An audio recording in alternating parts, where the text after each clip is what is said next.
Bonjour à tous, je suis heureux de vous retrouver aujourd'hui. J'espère que vous avez passé une bonne semaine. Je suis doublement heureux parce que ça me fait plaisir à chaque fois de partager la parole de Dieu, mais aussi parce que nous avons appris que nous allons bientôt pouvoir nous revoir.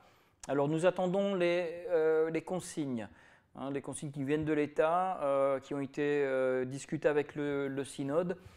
Donc, il faudra encore un peu patienter. On espère pouvoir se voir dimanche prochain, dimanche 14. Si tout se passe bien, on va pouvoir reprendre nos cultes, mais on devra adapter beaucoup de choses, ça c'est certain, notamment les dispositions de nos bancs, etc. Donc, voilà, un peu de patience. On envoie les informations au fur et à mesure. Avant d'aller plus loin, on va avoir un temps de louange encore dans lequel vont nous conduire Elodie et Flavio. Donc on va leur laisser la place et qu'on puisse louer le Seigneur de tout notre cœur. Bonjour tout le monde. Bonjour, j'espère que tout le monde va bien. Pour aujourd'hui, on a préparé une nouvelle fois 2 chants. On va commencer avec ce premier chant, Christ est ma joie. Alors même si à l'heure actuelle ça reste difficile d'être toujours joyeux, gardons nos yeux fixés sur lui et pensons toujours qu'il faut être joyeux au quotidien autour de nous parce que nous devons être cette lumière qui est Jésus-Christ. Et voilà, alors chantons-le ensemble et louons le roi des rois. Amen.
Pourquoi me taire quand mon âme est accablée? Oh oh oh oh. En toi j'espère, tu ne failliras jamais. Oh oh oh oh oh. Non, je n'aurai pas honte de proclamer de tout mon être. Je veux le déclarer. Christ est ma joie. Christ est ma joie. Je n'aurai pas peur de chanter, pas peur de crier. Oh, Christ est ma joie. Il est ma joie. Christ est ma joie. Je n'aurai pas peur de chanter, pas peur de crier. Oh.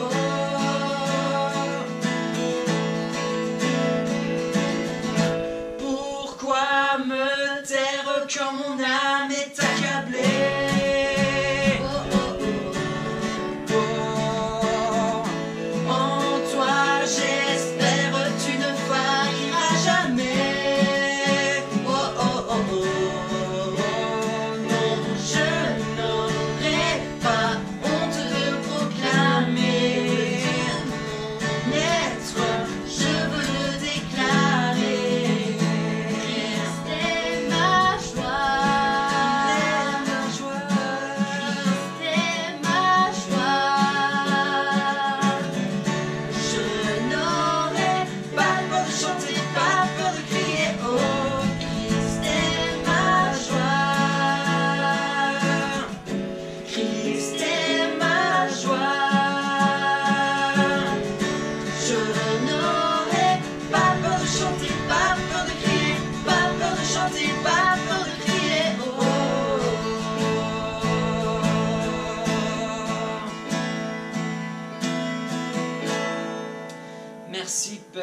ta présence encore aujourd'hui, Seigneur.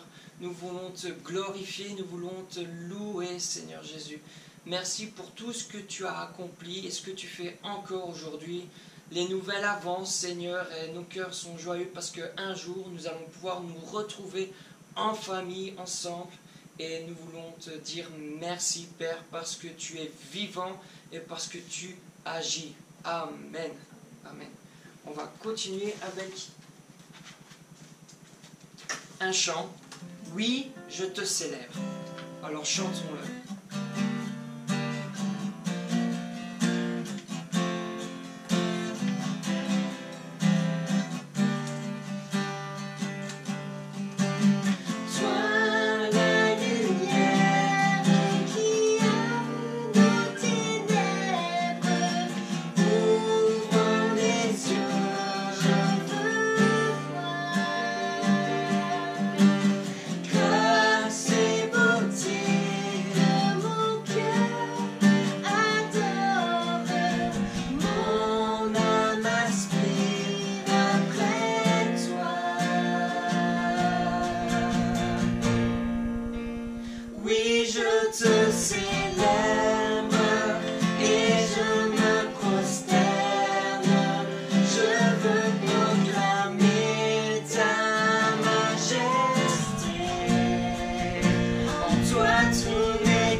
Tout n'est que grâce, tout est admirable.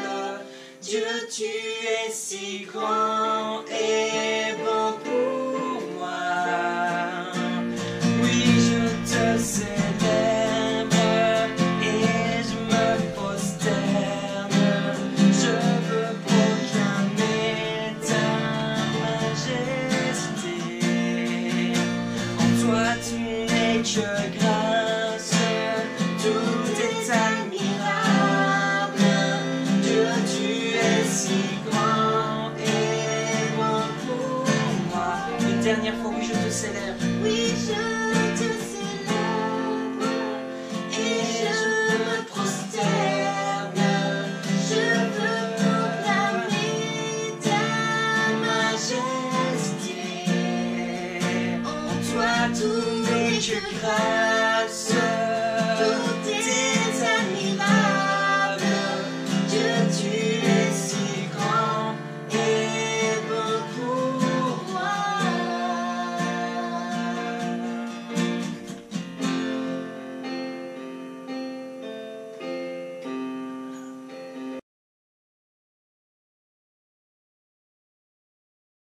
Amen. J'avais oublié de remettre le micro. Amen. Merci Seigneur pour ce temps de louange où on peut vraiment se rappeler combien il est bon pour nous, combien il est grand, il est merveilleux et vraiment à lui seul soit toute la gloire. Amen. Voilà, le message aujourd'hui que j'ai sur le cœur, je l'ai intitulé « À l'image de Christ ». À l'image de Christ. La Bible nous encourage de nombreuses fois à ressembler à Christ, à tendre vers cette image. Et c'est un peu l'idée du message d'aujourd'hui que j'aimerais aborder. On va lire un texte qui se trouve dans l'Épître aux Corinthiens, la deuxième Épître aux Corinthiens, et ça sera le chapitre 3. Et on va lire dans son entièreté. Hein. Je vais faire comme j'aime faire parfois, c'est juste lire le texte et on va découper. Alors aujourd'hui, je n'ai pas un PowerPoint avec des couleurs, j'ai juste le texte et on va le laisser nous parler pour voir qu'est-ce que le Seigneur va encore nous dire aujourd'hui. Il y a encore beaucoup de choses très intéressantes dans ce texte. Voilà, pour une fois, ça faisait longtemps, je n'ai pas fouillé dans l'hébreu et dans les langues originales. C'est vrai que les dernières fois, je l'ai beaucoup fait. Cette fois-ci, le texte parle vraiment pour lui-même. Il est assez compréhensible si on le lit étape par étape. Et je vais justement le découper en première partie, en différentes parties. Et donc, je vais commencer avec l'introduction. Tout simplement, ici, Paul est en train d'écrire à l'église de Corinthe, c'est la deuxième épître. On sait qu'il en a écrit plusieurs, certainement 4. Hein. Donc, on sait qu'il y a la toute première. On ne l'a pas. En fait, ce qu'on appelle la première épître aux Corinthiens, en réalité, c'est la deuxième. Et 2 Corinthiens, alors est-ce que c'est la troisième épître, est-ce que c'est la quatrième? On ne sait pas. On sait qu'il y a une lettre qui nous manque ou qui a été justement, on va dire, fusionnée dans cette deuxième épître. En tout cas, ici, ce qui est intéressant, c'est de voir que Paul répond à l'Église et il écrit à cette Église de Corinthe, après lui avoir fait quand même pas mal de reproches dans sa première épître. Et Paul est en train d'encourager l'Église dans ses progrès en lui disant que c'est bien, mais il faut continuer. Il faut continuer et il y a quelque chose qui est vraiment intéressant. On le voit au début de la deuxième épître et à la fin, c'est que Paul est en train de dire n'oubliez pas qui je suis, n'oubliez pas l'autorité que j'ai au sein de l'Église, parce que c'est Dieu qui m'a nommé apôtre, c'est Dieu qui m'a mis à cette place-là. Et n'oubliez pas que s'il faut reprendre quelques-uns, je le ferai. Et il y a plusieurs termes, notamment le terme de sévérité qui revient. Et Paul le dit, je vous en parle maintenant pour que vous puissiez continuer à évoluer, afin que lorsque je vienne vers vous, je ne doive pas user de sévérité. Donc c'est vraiment intéressant parce que Paul, comme dans beaucoup de ses épîtres, mais particulièrement à Corinthe, il prend position, il montre, on va dire, la voie à suivre, et il dénonce le péché, mais en même temps, il parle vraiment avec beaucoup d'amour et il énonce, il dit, regardez, quand je suis avec vous, je suis doux, mais dès que je suis loin, je suis sévère, parce que il l'explique aussi, il préfère être sévère au loin, et tant pis même si les paroles sont rudes, mais lorsque je suis avec vous, je préfère être plein d'amour et vivre vraiment l'amour fraternel et qu'on puisse se réjouir les uns avec les autres. Alors, ce n'est pas que Paul était hypocrite, ce n'est pas que Paul fuyait la discussion et fuyait ses responsabilités, bien au contraire. Mais Paul remet ici dans le contexte de cette épître le fait que lorsqu'il est avec l'Église, c'est pour prendre un temps de qualité devant Dieu, mais ensemble. Ce temps de communion fraternelle, et c'est un peu comme si Paul était en train de dire, bon, réglons les problèmes maintenant, afin que lorsqu'on se voit, on puisse vraiment profiter de ce temps ensemble, qu'on puisse vraiment bénéficier de l'amour mutuel, de cette soumission mutuelle, de ce partage de dons mutuels, mais qu'on puisse mettre de côté toutes ces histoires. Et Paul est en train de dire, mais allez, réglez vos affaires, moi je vous donne une bonne ligne conductrice, mais réglez vos affaires afin que lorsqu'on se voit, on puisse aller à l'essentiel. Et c'est un peu cela. Et merci Seigneur, je n'ai pas dû régler des problèmes avec certaines personnes, mais vraiment, si vous avez des choses sur le cœur, ça va être un peu mon encouragement d'introduction. Si quelque chose vous pèse sur le cœur, si vous êtes conscient peut-être que, pour telle personne, vous avez peut-être eu des paroles rudes, vous avez peut-être eu des gestes qui n'auraient pas eu lieu d'être, que je ne sais pas, tellement de choses, eh bien, réglez cela avec les personnes en question, afin que lorsque vous les rencontrez au sein de l'Église, eh bien, on puisse vraiment être là avec un cœur léger. Et combien ça fait du bien lorsqu'on s'est pardonné mutuellement, de se dire « Ah, je peux vraiment louer le Seigneur avec un cœur libre, avec un cœur léger ». C'est important aussi, c'est vraiment important. Et même si vous n'avez pas de problème avec qui que ce soit, mais que vous savez que dans votre vie, il y a telle ou telle chose qui mérite d'être réglée, faites-le afin d'être vraiment avec un cœur léger lorsque vous louez le Seigneur, et surtout avec vos frères et sœurs. Ça, c'est un peu l'introduction. Et ici, Paul fait référence de manière, c'est pas forcément très clair, mais en fait, il faut expliquer, pour bien comprendre ici cet épître et le texte qu'on va lire, c'est que Paul fait face à des faux enseignants qui arrivent dans l'Église lorsque Paul n'est pas là. Paul est à Éphèse à ce moment-là. Et il y a des faux enseignants qui arrivent et qui donnent des enseignements qui ne sont pas bibliques. Alors, là, je fais référence au dernier message, quand je parlais des demi-vérités. Ce sont des gens, notamment des hébraïsants, c'est-à-dire ils venaient avec la parole de Dieu, avec la loi, avec la Bible, en disant « Ah, ce que vous faites, c'est pas bon, c'est pas bon, c'est pas bon, regardez ». Et finalement, ils poussaient les chrétiens à revenir à un ancien mode de vie, finalement, qui n'était pas nécessaire. Il y avait la première chose, et d'autres choses, notamment, ces personnes n'étaient pas d'accord avec la manière de faire de Paul, avec la manière de vivre de Paul, et ils accusaient Paul aussi. Regardez, c'est un faux prophète, c'est quelqu'un qui ne marche pas dans les voies du Seigneur, et il le dénigrait. Et donc Paul, à un moment, doit faire face à ça aussi. Il est tout à fait conscient que l'Église qu'il a fondée est en train d'être détruite par des loups qui rentrent dans la bergerie, et il faut mettre un terme à ces choses-là. Et c'est dans ce contexte-là aussi que Paul écrit et qu'on peut vraiment comprendre ici ce chapitre. Alors on va le lire et on va s'arrêter de temps en temps sur certains versets. En fait, je vais lire par petits blocs. Et ici, on va lire les 3 versets qui, pour moi, sont l'introduction. Et on va découper le texte comme ça. Alors, 2 Corinthiens, au chapitre 3. Et j'ai repris, comme la dernière fois, la version du Semeur.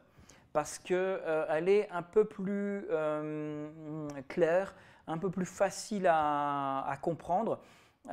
Donc, voilà, si vous avez une Bible Louis II, je veux dire la traduction, la première traduction, vous pouvez tout à fait suivre avec, mais ne soyez pas perturbés si à un moment, il y a des petites différences. C'est la même chose, vous verrez encore une fois, c'est la même traduction, mais juste avec parfois des tournures de phrases différentes qui nous permettent de mieux comprendre la phrase d'origine. Alors, on va lire, donc 2 Corinthiens chapitre 3, et on va lire déjà les versets 1 à 3. Pardon, j'ai failli faire une bêtise, voilà, je m'étais trompé de diapo, désolé. Donc, 2 Corinthiens, chapitre 3, à partir du verset 1er. En parlant ainsi, commençons-nous de nouveau à nous recommander nous-mêmes, ou avons-nous besoin, comme certains, de vous présenter des lettres de recommandation ou de vous en demander ? Notre lettre, c'est vous-même, une lettre écrite dans notre cœur, que tout le monde peut connaître et lire. Il est évident que vous êtes une lettre que le Christ a confiée à notre ministère et qu'il nous a fait écrire. non avec de l'encre, mais par l'Esprit du Dieu vivant, non sur des tablettes de pierre, mais sur des tablettes de chair, sur vos cœurs. Je vais déjà m'arrêter là, et on va revenir sur la suite après. Ici, Paul, très intéressant, donc comme je vous ai dit, il est confronté à des personnes qui viennent avec des lettres de recommandation, comme Paul lui-même a persécuté l'Église. Je vous rappelle, il a persécuté l'Église avec des lettres de recommandation du Sanhédrin, donc des plus hautes autorités religieuses juives de l'époque. Et avec ces lettres-là, il a persécuté, il a massacré des gens, Paul. Et donc de la même manière, Paul est en train de dire, mais moi, je n'ai plus besoin de ces lettres-là, et ces gens qui viennent vers vous avec ces lettres de recommandation, mais finalement, ce n'est rien. Elles ne valent rien, ces recommandations-là. Et Paul ici fait une référence lorsqu'il parle de ces lettres, cette lettre écrite non plus sur des tables de pierre, des tablettes de pierre, mais dans vos cœurs. Et là, il fait référence à Jérémie 31, le verset 33, qui dit, et c'est Dieu qui parle, en parlant de son peuple racheté, il dit « Je placerai ma loi au plus profond d'eux-mêmes, je la graverai sur leur cœur. » Et ici, on va voir, je vais le développer tout à l'heure, il y a cette notion de cette loi qui n'est plus une loi écrite, mais qui est une loi qui s'inscrit au plus profond de notre être. Et quelle loi? On va le voir aussi. Et donc Paul, finalement, on comprend ici que lorsqu'il parle de cela, il est en train de dire « Mais moi, je n'ai pas besoin de ces lettres de recommandation. Ma meilleure recommandation, c'est vous-même. Ma meilleure recommandation, c'est le fruit de mon ministère qui se dégage en vous. » C'est comme si moi-même, en tant que pasteur, je dis que voilà, ma meilleure recommandation, c'est l'Église, mais pas l'Église en tant que lieu, mais chaque personne auprès de qui je travaille. Vous êtes ma recommandation parce que c'est vous qui pouvez vraiment dire finalement, Alexandre, il est comme ça. Alexandre, il parle comme ça, mais dans la vie, il est comme ça. Et soit ça colle pas. Et finalement, c'est vous ma meilleure lettre de recommandation. Et ce n'est pas seulement vous dans vos paroles, mais ici, Paul le développe, c'est vous dans votre vie, dans votre propre vie. Et ici, donc, on va vraiment le garder dans le contexte où Paul est en train ici de dire que la vie transformée de ces Corinthiens, c'est la lettre de recommandation de Paul. Il dit, je n'ai rien besoin de plus. Je n'ai pas besoin de belles paroles, je n'ai pas besoin de beaux écrits. Regardez le fruit du ministère. Et ce n'est pas regarder mon fruit à moi, c'est regarder le fruit du ministère. Et on va le voir justement maintenant. Donc ça, c'est un peu l'introduction. Paul introduit ces paroles en disant, mais je n'ai pas besoin de ces recommandations. Pourquoi? Parce que vous êtes ma recommandation. Les vies transformées que vous êtes sont cette recommandation. Ils sont la preuve que mon ministère vient de Dieu. Et donc, je dirais la première partie, la première idée que Paul développe ici, c'est que l'Esprit de Dieu ait créé la vie en nous et non la condamnation. L'Esprit de Dieu crée en chacun d'entre nous la vie et non la condamnation. C'est les prochains versets qui nous le rappellent. Et on va le lire, donc on reprend au verset 4. Je ne l'ai pas lu, il était dans la diapo, mais je ne l'ai pas lu. Et on va le lire à ce moment-là. Verset 4. « Telle est l'assurance que nous avons par le Christ devant Dieu. » Cela ne veut pas dire que nous puissions nous considérer par nous-mêmes à la hauteur d'une telle tâche. Au contraire, notre capacité vient de Dieu. Verset 6, c'est lui qui nous a rendus capables d'être les serviteurs d'une nouvelle alliance qui ne dépend pas de la loi avec ses commandements écrits, mais de l'Esprit. Car la loi, avec ses commandements écrits, inflige la mort. L'Esprit, lui, communique la vie. L'Esprit, lui, communique la vie.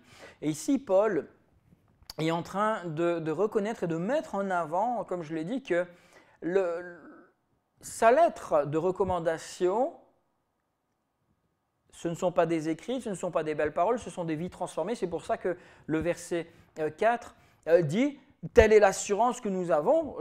Alors j'ai totalement confiance de cette recommandation.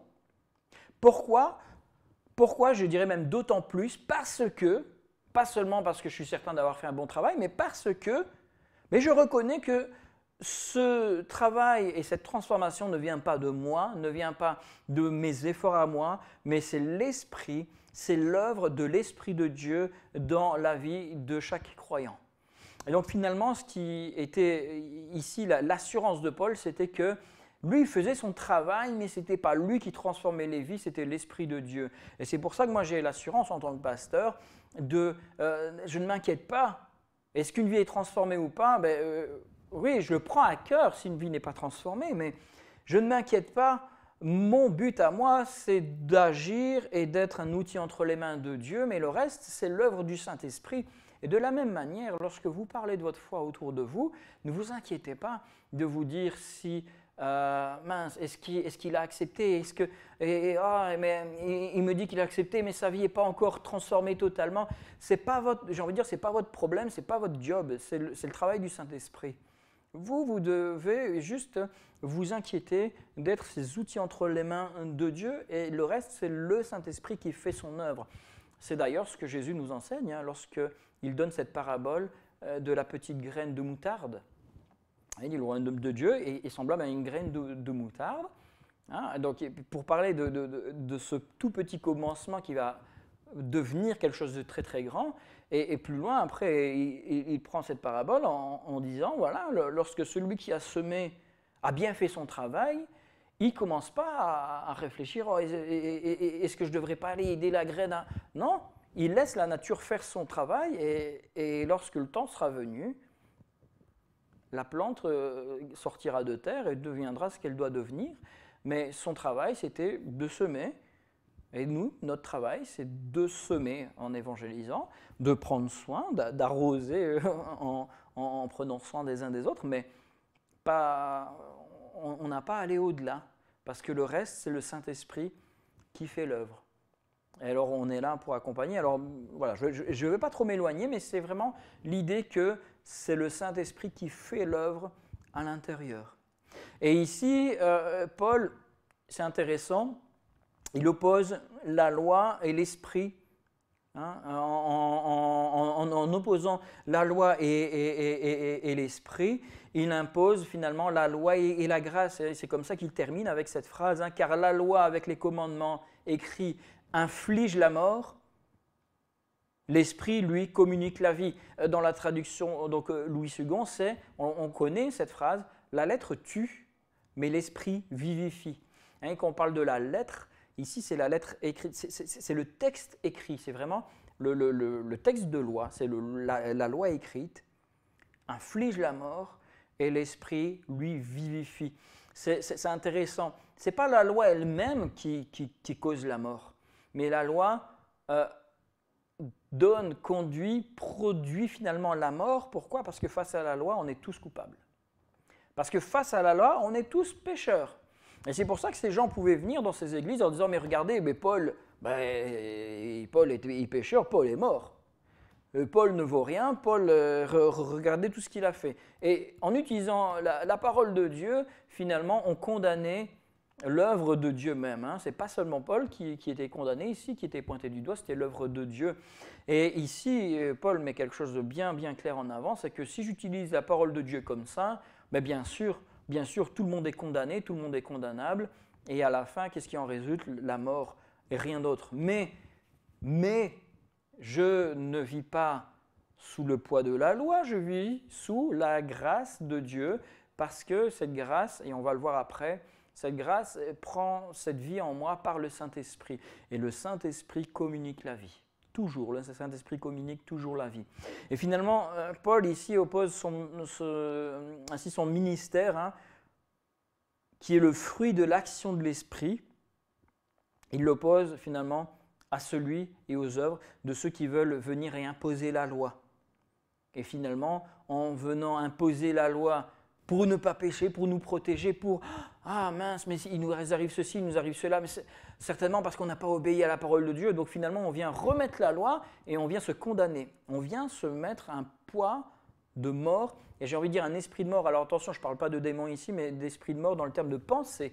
Et c'est pour ça que je suis vraiment contre. Et j'étais en colère quand je voyais ces chrétiens qui disaient « Mais c'est normal, ce qui se passe avec le coronavirus et qu'il y a autant d'églises touchées parce que regardez, par exemple, regardez, vous ne respectez pas le sabbat. » Jésus lui-même a dit, hein, si tu veux respecter cela, s'il fallait respecter, mais alors il faut tout respecter. Donc arrêtez de vous mettre un poids étranger. On est libre de toutes ces choses-là. Ce qui est important, c'est de respecter les notions, les idées, les principes qu'il y a derrière. Mais nous sommes libres de la loi. Nous sommes libres de la loi. Amen. Alors, ici, Paul oppose justement l'œuvre de la grâce, l'œuvre de l'esprit et l'œuvre de la loi qui mène à la mort. Et on va lire les versets suivants, à partir donc du verset 7. Et voilà ce que nous dit ceci. Le ministère de Moïse, hein, donc on parle ici vraiment de l'œuvre, hein, du travail, donc on comprend que Paul est en train de faire une comparaison ici. Vous allez voir, Paul va comparer son ministère à celui de Moïse. Verset 7, le ministère de Moïse, au service de la loi, dont les lettres ont été gravées sur des pierres, a conduit à la mort. Cependant, ce ministère a été glorieux au point que les Israélites n'ont pas pu regarder Moïse en face à cause de la gloire pourtant passagère dont rayonnait son visage. Mais alors, le ministère au service de l'Esprit ne serait-il pas plus glorieux encore ?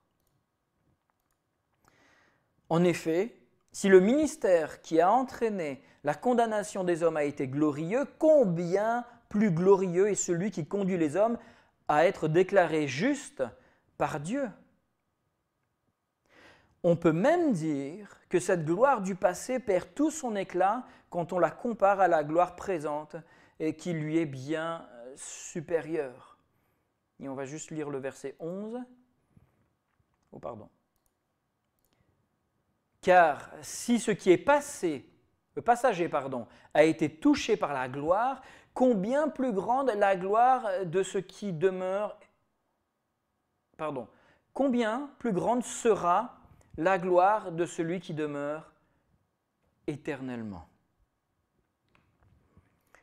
Ici, Paul rappelle, et ce que j'ai déjà dit avant, il met en opposition la parole gravée sur des pierres, donc ici il parle vraiment de la loi, hein, la Torah, la loi que Dieu a donnée à Moïse. Cette loi qui conduit à la mort, pourquoi ? Parce qu'elle nous déclare pécheurs. Parce qu'elle nous montre que nous sommes incapables d'être justifiés par nos propres œuvres. Donc elle nous conduit à la mort. Mais la loi qui est gravée dans nos cœurs nous conduit à la vie parce que la loi qui est gravée dans nos cœurs nous montre que Jésus-Christ a tout payé pour nous, que Jésus-Christ a tout vaincu pour nous, que Jésus nous transforme même nous-mêmes, et on va le voir tout à l'heure, à l'image de Christ. Et finalement, il montre ceci en disant que le mystère de la parole, de la loi, hein, de la parole et de la loi, vraiment, cette notion de la loi de Dieu, c'est déjà la parole de Dieu. Ce ministère est glorieux, mais le ministère d'esprit, il l'est encore plus car il est intérieur et il est éternel. Parce que ce n'est plus une loi que je dois suivre, c'est une loi que je vis. Ce n'est plus une loi que je dois m'appliquer à moi-même, c'est une loi que je dois laisser juste déborder et jaillir de moi-même. Et d'ailleurs, ici, attendez, je vérifie juste une petite chose dans mes notes. Oui, voilà, je le rappelle après, mais c'est pas grave. Ici, juste pour qu'on comprenne, hein, ce que le texte dit, et on va le relire juste après, c'est que c'est Exode 34 qui nous montre ceci, c'est que lorsque Moïse a reçu la loi de Dieu, il vient devant le peuple, il communique cette loi. Le texte nous dit que le visage de Moïse a rayonné, vraiment il resplendissait, il y avait quelque chose qui s'était passé sur son visage et il y a quelque chose qui dégageait, vraiment comme une aura. Et donc le texte nous dit que le peuple était surpris en voyant ça. Et Moïse communiquait la parole de Dieu, il communiquait les enseignements et ensuite il remettait un voile. Et lorsqu'il revenait dans la présence de Dieu, dans le tabernacle, il ôtait ce voile et il regardait Dieu face à face. On va le voir tout à l'heure. Et donc, Paul ici est en train de dire, mais voyez là, ici, la gloire de Dieu qui se reflétait sur le visage de Moïse, cette gloire-là, elle est glorieuse, mais elle est moins encore que celle du Saint-Esprit. Et finalement, Paul va opposer ici, il va opposer un peu entre gloire et ministère, celui qui, ce ministère avec cette gloire qui conduit à la condamnation et celui qui conduit à la justification, à la liberté. Et finalement, Paul est en train de dire, mais qu'est-ce qui est plus glorieux finalement, plus merveilleux, même juste lorsqu'on l'entend, qu'est-ce qui est plus merveilleux? La loi qui te dit tu es pécheur, la loi qui te dit attention, si tu ne respectes pas telle loi, telle loi, telle loi, tu es condamné, ou la loi qui te dit finalement Dieu t'aime, tu es justifié? On est d'accord, c'est la deuxième. Je fais juste une petite parenthèse, c'est pas vraiment que je rectifie, mais la loi de Dieu ne dit pas si tu fais pas ça, pas ça, pas ça, tu es condamné. La loi de Dieu dit tu es condamné, point. Parce que tu ne respectes pas mes voies, mais pour être justifié, tu dois respecter ça, ça, ça, ça. Et à la fin, finalement, c'est notre propre conscience qui nous amène à réaliser qu'on n'est pas capable et nous sommes condamnés nous-mêmes par la loi. La loi de Dieu, ce n'est pas elle qui nous condamne directement, mais c'est elle qui montre pourquoi nous sommes condamnés. Voilà, je préfère rectifier quand même qu'on ne me fasse pas dire ce que je n'ai pas dit. La loi de Dieu n'est pas mauvaise et j'insiste toujours là-dessus. La loi de Dieu est très bonne. Elle est très bonne, elle nous montre vraiment pourquoi nous sommes pécheurs, pourquoi est-ce qu'on a besoin de Dieu, pourquoi est-ce que nous avons besoin de Jésus-Christ. Et finalement, ici, Paul est en train de nous montrer que la gloire de la justification balaie celle de la condamnation. Et je pense que nous sommes tous d'accord. C'est tellement plus merveilleux lorsque nous apprenons que quelqu'un a payé pour nous, nous sommes sauvés, tout est fait, plutôt que de dire, bon, maintenant il faut respecter ça, il faut respecter ça, il faut respecter ça, voilà ton châtiment. On est d'accord, même si à la fin la dette sera payée de la même manière, c'est quand même mieux quand quelqu'un a payé à notre place. Et c'était intéressant, petit témoignage de c'est Billy Graham, si je ne m'abuse. Il avait fait un excès de vitesse. Alors vous savez, aux États-Unis, ça ne se passe pas vraiment comme ici. Il a fait un excès de vitesse qui n'était pas énorme, mais un petit excès de vitesse, je crois qu'il avait dépassé de 10 km/h en ville. Mais bon, il s'est fait arrêter et il a dû aller au tribunal. Et en arrivant au tribunal, il expliquait, il était là, donc voici les charges, monsieur, vous avez dépassé la limitation de vitesse, etc. Donc voilà, qu'est-ce que vous plaidez? Eh bien lui, coupable. Je plaide coupable. Et le juge le regarde, puis il dit, mais vous ne seriez pas monsieur Billy Graham par hasard? Alors lui, oui, oui. Ah, ok. Bon, monsieur, alors je ne sais pas si il a attendu, mais je crois que ça a été assez immédiat. Voilà, monsieur Graham, vous êtes condamné à autant. Mais bonne nouvelle, j'ai envie de payer pour vous. À condition que vous veniez avec moi et je vous invite à manger. Et il explique comment finalement il était arrivé, il était condamné, il était coupable d'après la loi, et finalement le juge lui-même ne lui a pas effacé la dette comme ça, comme si rien n'était passé. Il y a eu la dette, il y a eu justice, il y a eu jugement qui a été rendu et la dette a été payée mais par quelqu'un d'autre. Dans ce cas-ci, par le juge lui-même. Et il disait, en plus de cela, non seulement je devais être condamné, mais ma dette a été payée par quelqu'un d'autre, par le juge lui-même, et en plus de ça, j'ai même été invité à manger. Ça, c'est la grâce de Dieu. Ça, c'est la grâce de Dieu.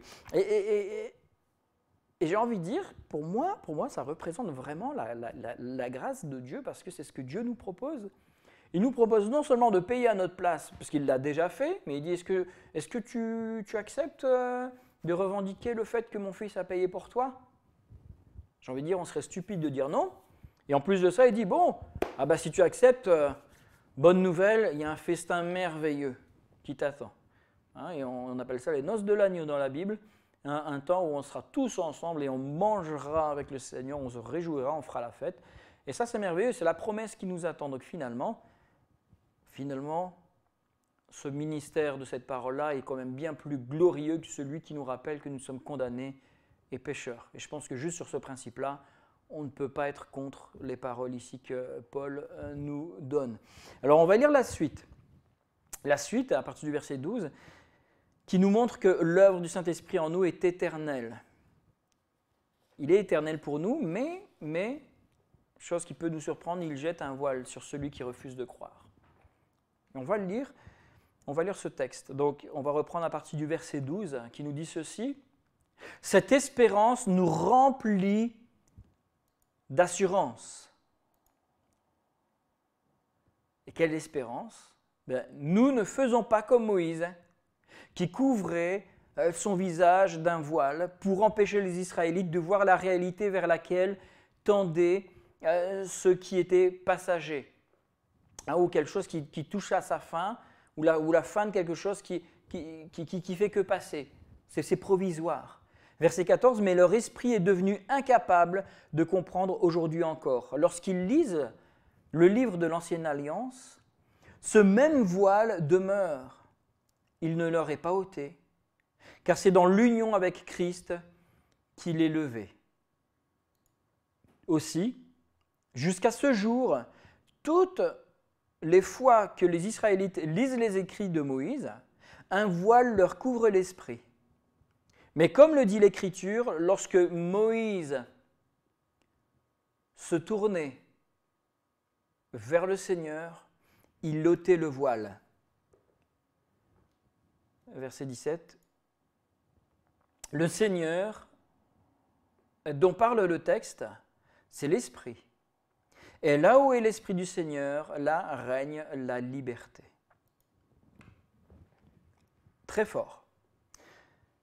Ici, comme j'ai dit tout à l'heure, c'est la présence même de Dieu qui faisait rayonner le visage de Moïse. Moïse, c'est le seul être humain qui avait Dieu face à face. Alors comment, on ne sait pas. Est-ce que c'était Jésus-Christ? Est-ce que, et j'ai envie de dire, à la limite, ce n'est pas tellement important. Ce qui est important, c'est que Moïse avait une relation intime avec Dieu, et elle était tellement intime que la gloire de Dieu rayonnait et éclatait sur ce visage. Et finalement, à quoi servait cela? Bon, je pense que déjà, premièrement, c'est juste l'effet de la grâce de Dieu, c'est juste l'effet de la gloire de Dieu qui faisait que Moïse rayonnait comme ça. Mais finalement, cet éclat sur ce visage appuyait l'autorité de Moïse face au peuple. Et c'est pour ça aussi qu'à un moment, Moïse se voile, parce que si on regarde bien le texte, le peuple n'a pas peur lorsque Moïse a le visage qui rayonne. Au contraire, ils le regardent, ils écoutent. Oh, ça y est, Moïse a été en présence de Dieu et on voyait ce visage qui rayonnait et on écoutait ce qu'il disait, comme si c'était Dieu lui-même qui parlait. Et donc finalement, lorsque Moïse remettait ce voile, il remettait pour pas qu'on voyait que cette gloire disparaissait petit à petit. Il le mettait pour qu'à un certain moment, les Hébreux ne voyaient plus, ne se rendaient pas compte que son visage ne rayonnait plus. Comme un peu pour ne pas montrer au peuple le déclin de ce rayonnement, comme s'il y avait cette notion de garder cette figure d'autorité. Et en faisant cela, finalement, le peuple ne voyait plus le visage juste normal de Moïse, mais à chaque fois qu'il se référait à Moïse, c'était celui dont le visage brillait et que parfois on ne voyait pas parce qu'un voile était devant lui. Comme si on ne pouvait pas accéder à cette gloire qu'il y avait derrière. Et Paul va faire un parallèle ici, un parallèle entre ce voile que Moïse met et le voile qu'il y a sur le cœur de ceux qui rejettent la parole de Dieu. Alors ici, il parle des Israélites, mais j'ai envie de dire tous ceux qui ne veulent pas se laisser toucher par la parole de Dieu, se laisser transformer, ont le même voile, un voile d'illusion, un voile d'aveuglement. Et combien de fois les personnes ne lisent pas la Bible, on ne comprend rien, et en se disant, mais finalement, tout ça, ça ne me concerne pas, ça ne me touche pas, parce qu'intérieurement, les gens ne sont pas prêts. Parce qu'intérieurement, les gens peut-être ne veulent pas. Et on voit ça à de nombreuses reprises. Dieu qui conduit dans l'égarement certaines personnes qui ne veulent de toute manière pas. On le voit avec Pharaon.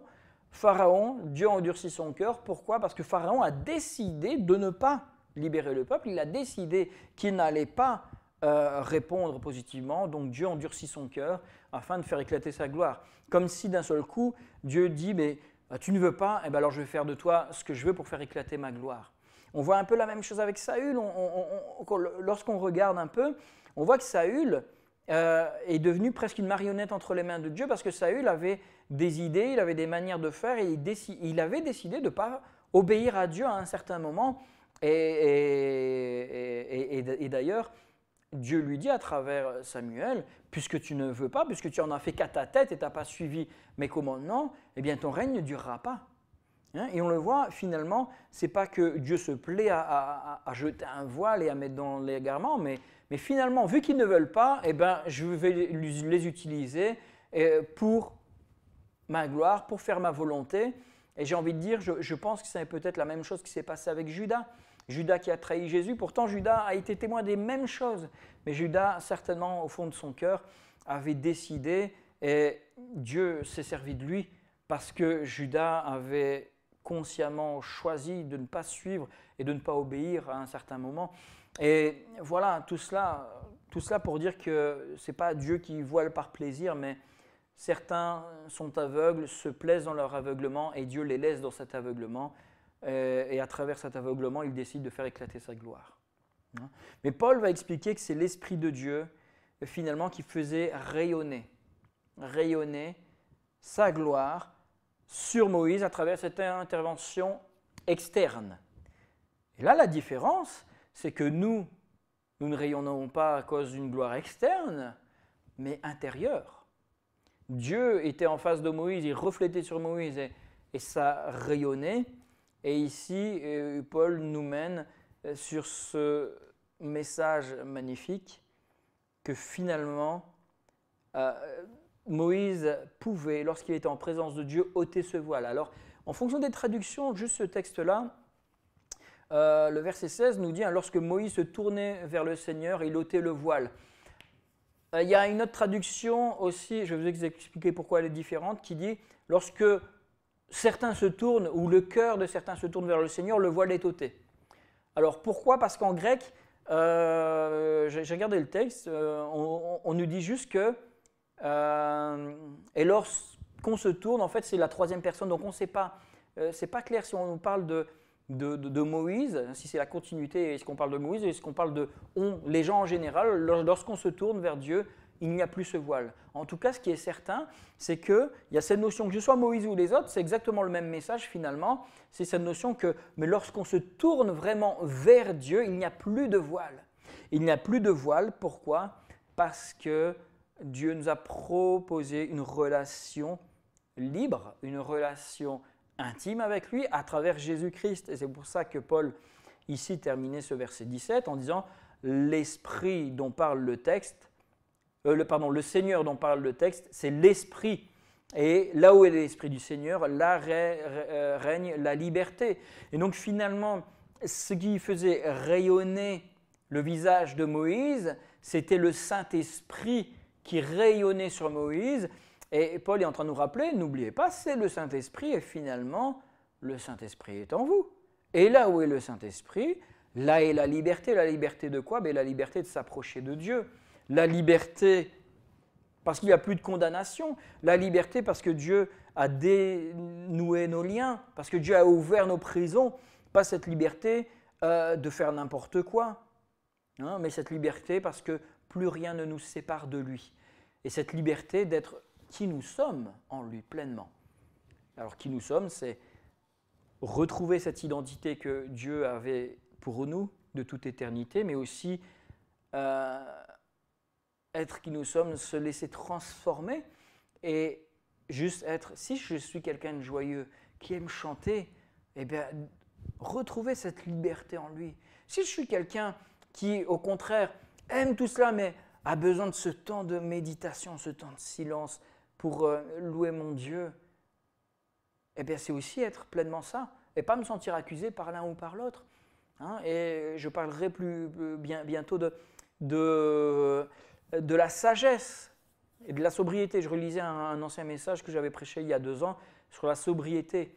Le Seigneur nous demande d'être libres et d'être qui nous sommes, mais d'être sobre en même temps, c'est-à-dire de ne pas, ce que Paul va dire, ne pas être une pierre d'achoppement pour mon frère ou ma sœur.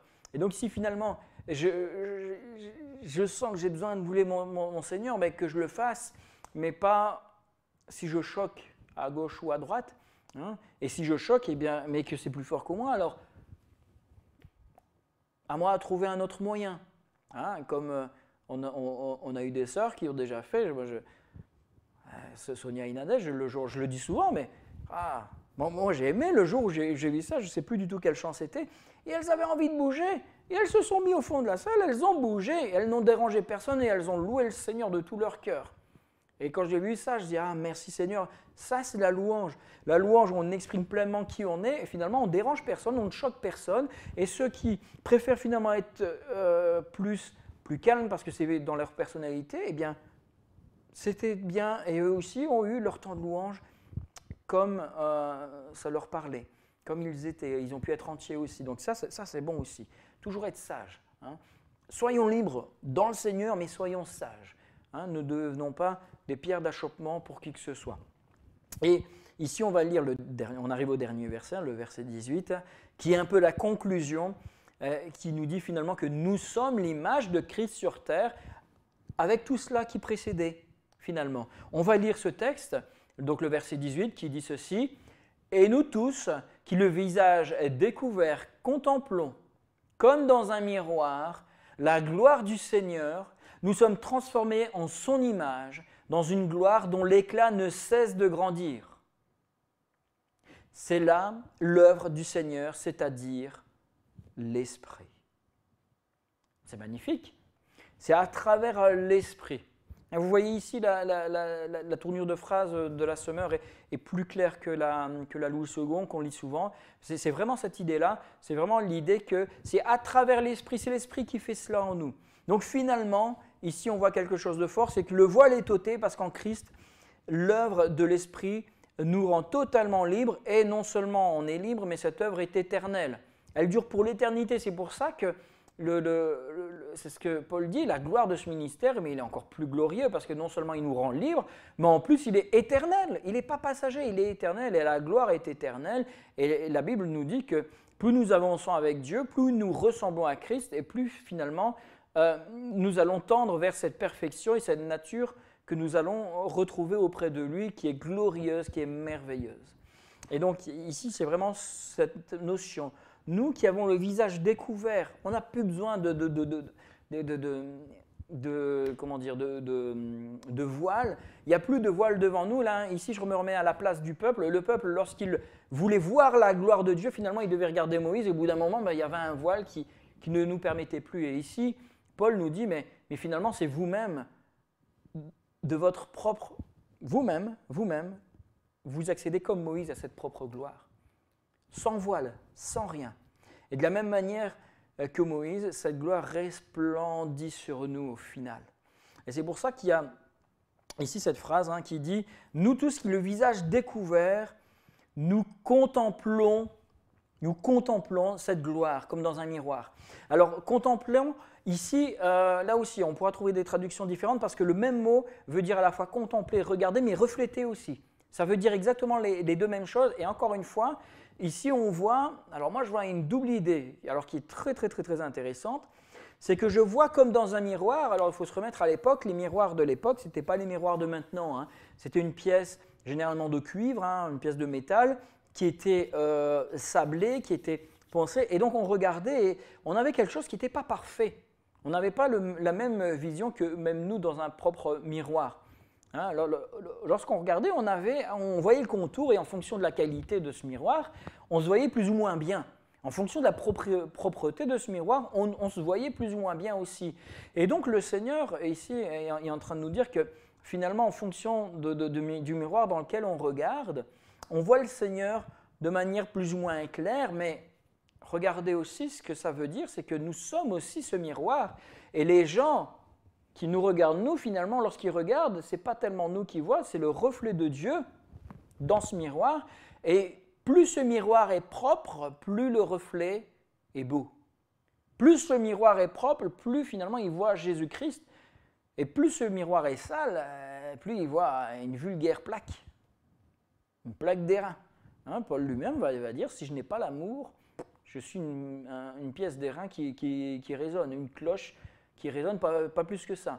Mais une belle pièce de métal vraiment polie permet de voir de manière assez claire. Et ici, Paul prend cet exemple pour nous dire que finalement, nous sommes le reflet de la gloire de Dieu. Et nous ne sommes pas la gloire. La gloire est à Dieu est un peu comme ce miroir. Parfois, on s'amuse. Je suppose que vous êtes tous amusés. Moi-même, parfois, avec ma montre, je m'amuse. Ça m'amuse encore maintenant. J'ai 35 ans, mais je m'amuse toujours à ça. Le soleil reflète dans ma montre et je commence à faire des Je sais pas, j'éclaire tout et n'importe quoi dans la maison, je fais dans la vie le visage de l'un ou l'autre juste pour les embêter, parce que ça reflète quelque chose. Et on est un peu la même chose, nous sommes ces miroirs, on reflète la gloire de Dieu, et notre but c'est d'éclairer dans les ténèbres, d'éclairer à gauche, à droite, éclairer là où le Seigneur nous demande d'aller et d'éclairer. Et donc finalement, nous contemplons, nous regardons, nous avons cette chance de regarder, mais surtout nous reflétons cette image de Christ. Et quand je regarde mes frères et sœurs, je contemple la gloire de Christ. Et finalement, je peux dire à chacun d'entre vous, finalement, je contemple Dieu en vous regardant. Je contemple la gloire de mon Seigneur en vous regardant. Et si je me rends compte que je peux dire ça, alors je me dis, oulala, je dois faire attention à être bien poli pour qu'on puisse contempler le Seigneur encore mieux, encore davantage. Ça fait pas plaisir hein, quand notre être intérieur se laisse polir, mais c'est tellement bon et c'est tellement bénéfique pour chacun. Et finalement, la conclusion de cette pensée, encore, c'est que tout cela, et c'est la dernière phrase ici, c'est l'œuvre du Seigneur, c'est-à-dire l'Esprit. Et donc, Paul est en train de nous rappeler, tout cela, ce n'est que l'œuvre de Dieu, le Saint-Esprit qui est en vous. Alors nous avons besoin du Saint-Esprit, nous l'avons en nous. Si nous avons accepté Jésus, nous avons le Saint-Esprit en nous, mais nous avons besoin de le laisser faire son œuvre pleine et entière. J'espère que vous m'avez suivi, j'espère que vous avez bien compris ce texte et je vous invite à le relire. Hein. Après la vidéo, coupez ou même mettez pause maintenant et relisez juste ces 18 versets et vous allez voir combien ça va vous parler davantage. Et finalement ici, on comprend que Paul, il n'utilise pas des arguments durs ou quoi pour remettre en place, je veux dire, son autorité apostolique. Hein. Il avait une autorité en tant que, je veux dire, apôtre. Et j'ai envie de dire, en tant que pasteur, il aurait pu taper du poing et dire non, je ne suis pas d'accord, et rappelez-vous, etc. Et Paul, il dit juste, mais je n'ai pas besoin de tout ça. Mon approbation vient de Dieu parce que c'est Dieu lui-même qui fait l'œuvre, ce n'est pas moi. Et s'il y en a un qui doit être approuvé, c'est Dieu et ce n'est pas moi. Et cette approbation, c'est l'œuvre qui se passe dans vos propres cœurs. La preuve de l'autorité de Paul, comme pour Moïse, c'était le reflet de la gloire de Dieu, le reflet dans la vie de chaque croyant. Et ce reflet ne se voit pas sur le visage, mais il se voit de l'intérieur, dans la vie de tous les jours. Je trouve ça magnifique. Lorsqu'on parle de la gloire de Dieu, ici, ce n'est plus un reflet de quelque chose qui est extérieur, mais c'est quelque chose, c'est l'Esprit de Dieu en nous qui crée ces choses en nous, ces bons fruits, et qui rayonnent de l'intérieur vers l'extérieur, un peu comme des lanternes. Et c'est magnifique. Et finalement, l'autorité de Christ en nous aussi se révèle par cette gloire qui rayonne. Parfois, on n'ose pas. On dit, mais est-ce que je suis légitime pour telle chose? Mais si tu as Jésus-Christ en toi, si tu suis le Seigneur, si tu lui obéis, et alors tu bénéficies de tout, hein, de l'autorité de Christ, de sa puissance, et tu as cette place. Et tu peux, devant les puissances des ténèbres, dire arrière. J'exerce l'autorité que Christ m'a donnée. C'est intéressant aussi, je faisais la remarque avec mon épouse cette semaine, Jésus n'a pas abordé certains sujets. Il y a beaucoup de sujets que Jésus n'a pas abordés. Et pourquoi? Et moi, je reviens à cette conclusion parce que Jésus est l'exemple parfait. Et finalement, le Seigneur ne se plaît pas à pointer du doigt, dire ça c'est pas bien, ça c'est pas bien, ça c'est pas bien. Et c'est pas ce que le Seigneur attend de nous. Le Seigneur attend de nous juste de montrer la réalité de Christ. Et si on tend vers Jésus qui est parfait, si on tend vers cette réalité, alors toutes les autres questions deviennent futiles. Hein, il y avait des questions ici, notamment, je regardais une vidéo, c'était très intéressant, sur la question, entre autres, de l'homosexualité ou d'autres choses. Et combien de fois, en tant que chrétien, parfois on se trompe de débat. On se trompe de débat. Certains qui vont être complètement étriqués, qui vont condamner et rejeter, et ça n'a jamais été le message de Jésus. Jamais. D'ailleurs, Jésus n'a jamais parlé d'homosexualité. Jésus a jamais, même les prostituées, Jésus ne les a jamais rejetées, au contraire, il les bénissait. Mais de l'autre côté, on ne voit pas Jésus non plus prier et bénir union ou un mariage homosexuel, comme certains veulent nous le faire croire et le font dans l'Église. Alors on fait quoi avec ça? Et je disais justement à Lucie, je disais c'est intéressant parce qu'un jour, je crois que c'est le Saint-Esprit qui m'a parlé. Je voyais des jeunes et je ne me souviens plus par rapport à quoi. Je voyais et je ressens comme une tristesse en moi et je pense vraiment que c'était le Saint-Esprit qui me parlait et qui disait c'est pas ce que j'avais prévu. Je l'accepte parce que j'aime cette personne, mais c'est pas ce que j'avais prévu pour elle. Et encore une fois, parfois on peut se poser tellement de questions, mais n'oublions pas l'exemple de Jésus qui est l'exemple parfait. Et donc finalement, le reste, j'ai envie de dire, c'est essayer de se trouver des excuses, c'est essayer de trouver parfois des choses. On va commencer à créer des règles et mettre des choses. Mais c'est quoi l'exemple que Jésus nous a donné? C'est quoi l'enseignement que Jésus nous a donné? Il nous a donné certaines choses sur lesquelles on peut tout à fait se baser, qui nous permettent de vivre une vie remplie, une vie qui nous fait tendre vers la perfection. Hein.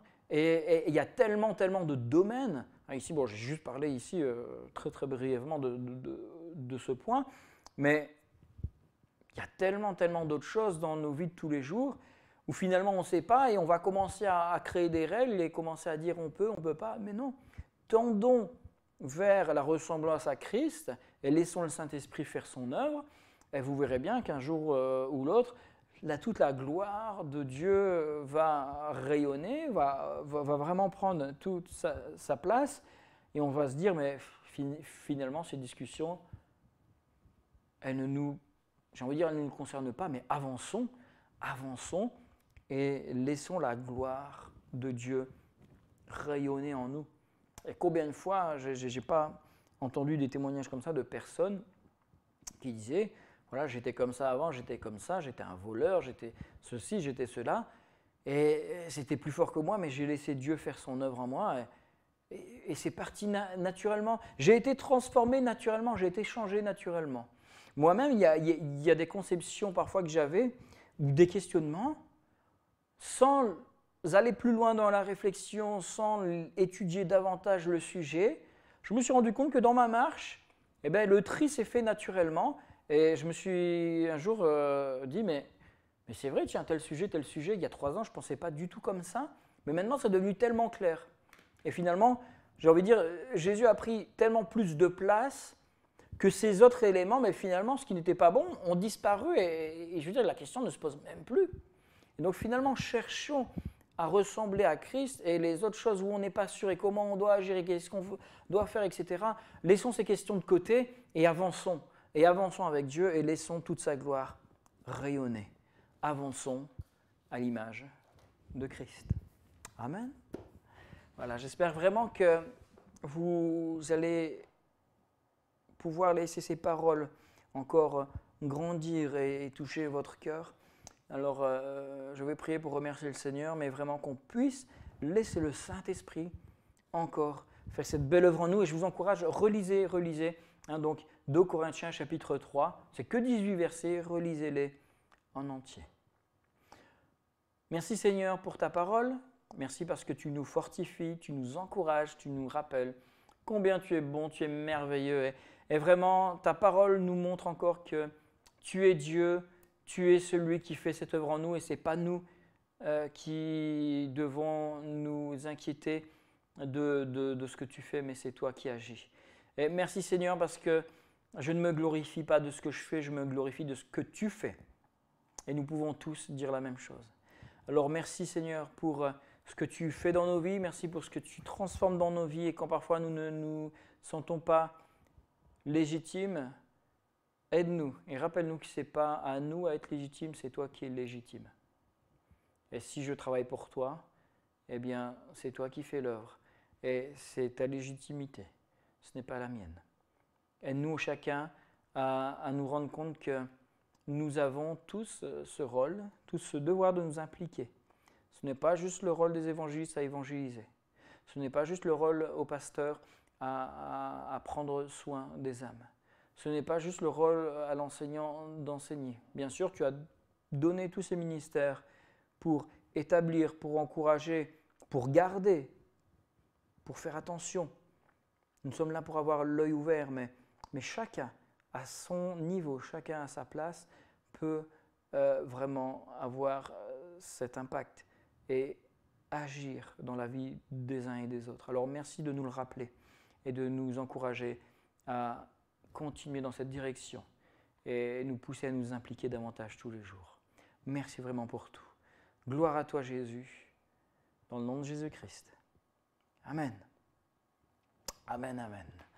Voilà, je vous souhaite vraiment une très belle semaine. On va terminer par un chant qu'on a écouté il y a plusieurs semaines qui nous dit « En toi, je sais qui je suis ». J'aimerais qu'on le fasse à l'église, on le fera prochainement. Je vous donnerai des détails pour la reprise. Maintenant, je passe un petit appel alors à ceux qui se sentent concernés, même si je sais qu'il n'y a pas que des gens de notre église qui suivent les vidéos. Donc si vous êtes même intéressé, touché, ne quittez pas votre église, mais si vous voulez nous aider, ce sera avec grand plaisir. Contactez-nous. Mais voilà, on va reprendre les cultes et comme je sais qu'il y a quand même pas mal de personnes qui nous suivent, j'aimerais qu'on continue, et notamment pour les personnes qui ne peuvent pas venir ou qui sont malades, j'aimerais qu'on puisse continuer à diffuser les vidéos, au moins les enseignements. Donc on va essayer de mettre en place soit en live ou un peu en décalé, mais pour ça on a besoin de quelqu'un qui accepte de se mettre, même si c'est avec un smartphone, mais derrière le smartphone, juste pour lancer, etc. Parce qu'on ne peut pas tout gérer. Notamment avec les nouvelles réglementations, on pourra avoir une personne derrière la sono et la projection, c'est tout. Donc on ne pourra pas… voilà. Donc si quelqu'un a à cœur de s'investir, de nous aider pour cela, d'être dans la salle et de nous aider pour la diffusion, ça serait vraiment avec grand plaisir, on en a besoin. Mais je crois que le Seigneur pourvoit, je crois que le Seigneur va nous bénir encore à ce niveau-là. Mais voilà, si vous avez ça sur le cœur, envoyez-nous un petit message, donc que ce soit via Facebook ou via Messenger, WhatsApp, peu importe. Mais envoyez un petit message et ce serait avec grand plaisir.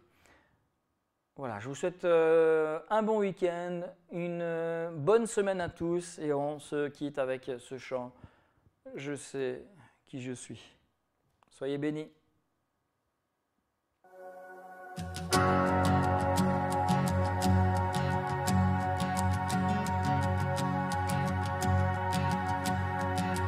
Qui suis-je pour que le roi des cieux m'ouvre ses bras?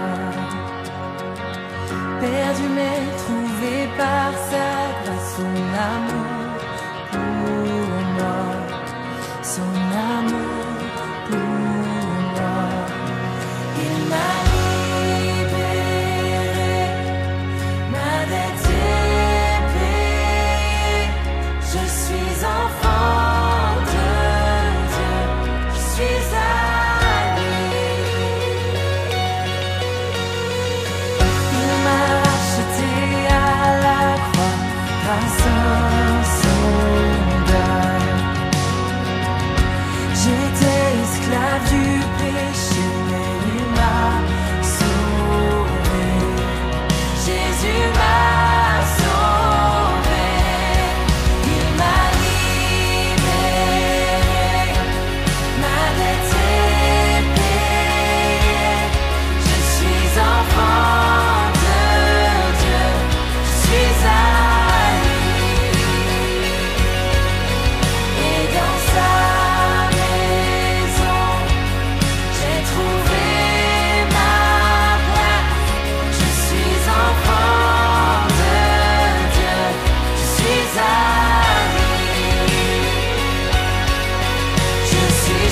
Tu choisis et affranchis. En toi je sais qui je suis. Tu es pour moi, pas contre moi. En toi je sais qui je suis. Je suis choisi et affranchi. En toi je sais qui je suis. Tu es pour moi, pas contre moi.